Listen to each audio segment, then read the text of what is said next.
सावित्री देवी की उम्र 75 साल हो चुकी थी। वह अपने जीवन के अंतिम चरण में थी, लेकिन उसकी आंखों में अभी जीने की चमक और मन में असीम उत्साह था।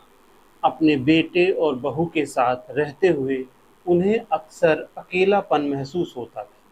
उनका बेटा और बहू कामकाजी थे और अपने बच्चों की जिम्मेदारी में व्यस्त रहते थे। सावित्री देवी का अधिकांश समय घर के एक कोने में बैठकर बीतता था, जहां उन्हें ना तो किसी से बात करने का मौका मिलता था और ना ही उनके अनुभवों को साझा करने के लिए कोई व्यक्ति। दोस्तों, कहानी शुरू करने से पहले मैं आप लोगों से एक अपील करना चाहता हूँ। मैं जानकारियाँ इकट्ठा करके आप लोगों के लिए वीडियो के माध्यम से आप तक महत्वपूर्ण जानकारी पहुँचाता हूँ, जिसमें आप सबके सहयोग की ज़रूरत है। आप मेरे वीडियो को लाइक करें, चैनल को सब्सक्राइब करें और अपने दोस्तों तक ज़्यादा से ज़्यादा शेयर करें। आप सबका यही सहयोग हमें मजबूती प्रदान करेगा। अब चलते हैं अपने कहानी की ओर। एक दिन उसके बेटे ने उसे वृद्ध आश्रम जाने का सुझाव दिया, यह सोचकर कि शायद वहाँ वे अपने जैसे अन्य बुजुर्गों के साथ अच्छा समय बिता सकेंगी।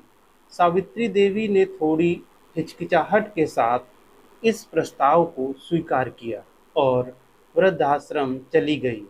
आश्रम का पहला दिन उनके लिए नया और थोड़ा असहज था। वहाँ का वातावरण और लोग सब कुछ अलग थे, लेकिन धीरे धीरे उन्हें वहाँ के जीवन को अपनाना शुरू कर दिया।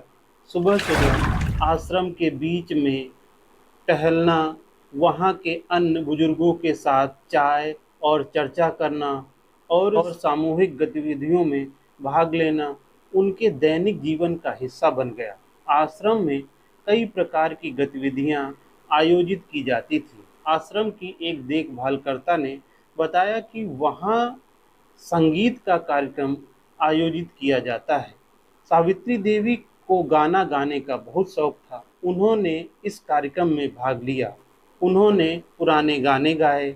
उनकी आवाज़ में वह जादू था जिससे सभी को मंत्रमुग्ध कर लिया। उसके गीतों में न केवल उनके साथियों को आनंदित किया, बल्कि उन्हें भी अपने पुराने दिन की याद दिला दी। वृद्ध आश्रम में कई ऐसे बुजुर्ग थे जिनके पास जीवन की अनमोल कहानियाँ थीं। सावित्री देवी ने अपनी भी अपने जीवन की कहानियाँ साझा करनी शुरू की।